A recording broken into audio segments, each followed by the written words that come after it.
Hello friend, তোমরা সবাই কেমন আছো? আশা করি ভালো আছো। আমি ভালো আছি।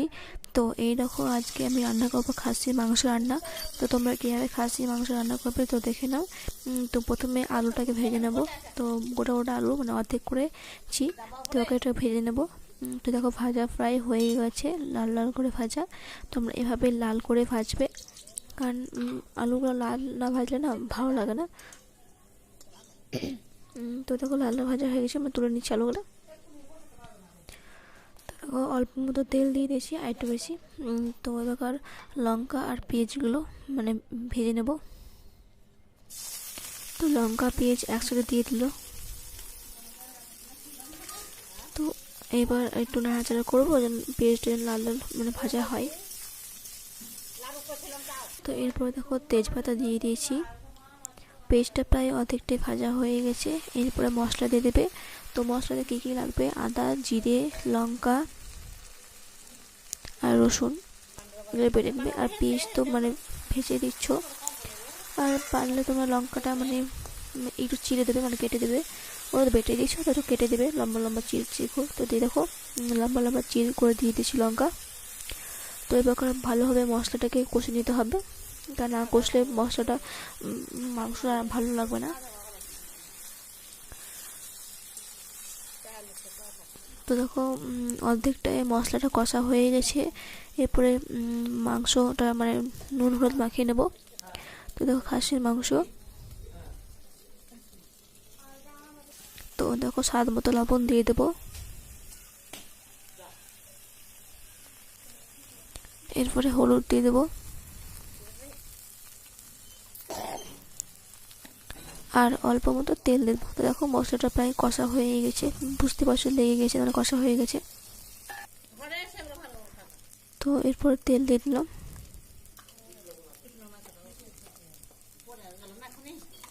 তো এরপরে ভালোভাবে মেখে নিতে হবে।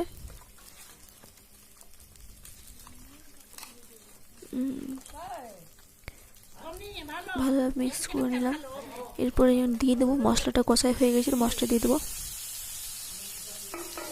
তো মাংসটা এরকম নাড়াচাড়া করতে হবে, কারণ মাংস আর মশলা একসাথে কষে নিতে হবে, না কষলে সেটা ভালো লাগবে না।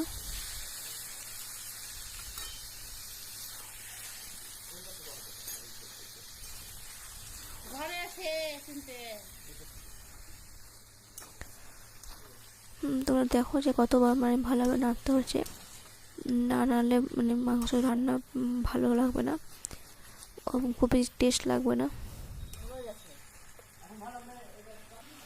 খাসির মাংস রান্না মানে সিদ্ধ করতে অনেকক্ষণ টাইম লাগবে, আর পোলট্রির মাংস তাড়াতাড়ি হয়ে যায়। তো চিনি দিয়ে দিলাম, এরপর নাড়াচাড়া মানে ঢাকা দিয়ে দিলাম। তো দেখো, ঢাকা মানে অর্ধেক মাংসটি সিদ্ধ হয়ে গেছে। তো আবার নাড়াচাড়া করতে হবে। পোলট্রির মাংস খুব তাড়াতাড়ি রান্না হয়ে যায়, কিন্তু খাসির মাংস দেরি হয়।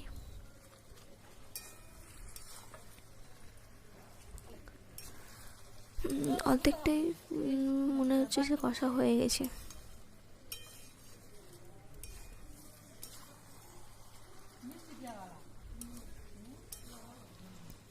তাও একবার ভালোভাবে মানে নাড়াচাড়া করতে হবে।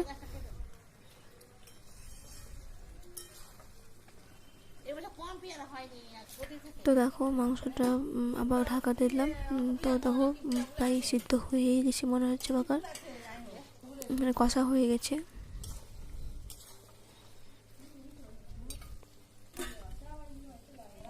এরপরে মানে প্রেসার কুকারে দিয়ে দেবো। তোমরা মনে করি না প্রেসার কুকারে দেবো বা মনে করো না দেবো, তোমরা কড়াইয়ে জল দিয়ে সিদ্ধ করে নিতে পারো।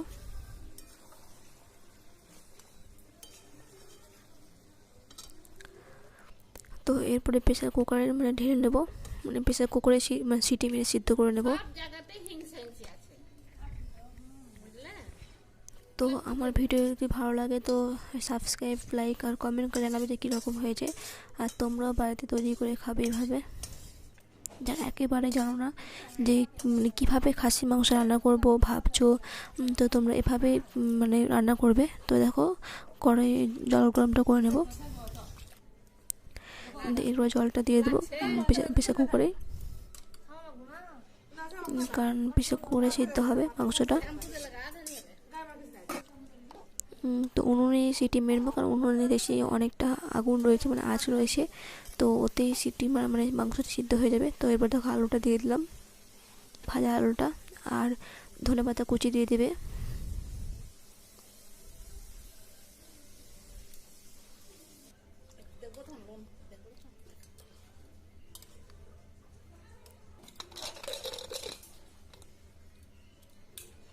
তো দেখো প্রেসার কুকারে মানে সিটি হয়ে গেল, সিটি দিয়ে দিল। দেখো প্রায় সিদ্ধ হয়ে গেছে। এরপরে মানে লঙ্কা গুঁড়ো দিয়ে দেবে, একটু ঝাল হওয়ার জন্য, রং হওয়ার জন্য। এটা হচ্ছে কাশ্মীরি লঙ্কা গুঁড়ো। আর একটু গরম মশলা দিয়ে দেবে অল্প মতো।